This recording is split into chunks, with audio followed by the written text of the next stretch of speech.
Est-ce que tu investirais de la même manière si tu as 25 ans que si tu as 45 ans? C'est sûr que non. En fait, tu sais, moi, quand je rencontre un client, la première chose qu'on va faire, s'il me dit qu'il veut investir et qu'on va de l'avant avec ça va être le profil d'investisseur. Fait que ça va me donner vraiment une idée de ta tolérance au risque. Est-ce que, par exemple, tu sais, justement, si tu as 45 ans, ta retraite, c'est techniquement dans 20 ans si tu la prends à 65 ans.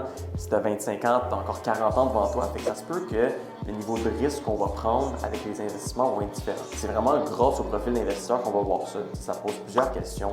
Par exemple, l'actif net que tu as, ton âge, est-ce que tu as des bonnes perspectives par rapport à l'économie, comment toi tu vois ça dans le futur, tes connaissances en investissement, c'est toutes des choses qui sont prises en compte pour dresser un genre de profil de tolérance au risque qui fait que moi, après ça, je peux juger d'une certaine façon les investissements que je vais pouvoir t'offrir puis voir le rendement que ça peut donner avec ça. Profil d'investisseur, il y en a 5. Fait que si tu n'es pas sûr, toi, de ton profil ou quel type de profil d'investisseur que tu as, écris-moi en DM, on va regarder ça ensemble.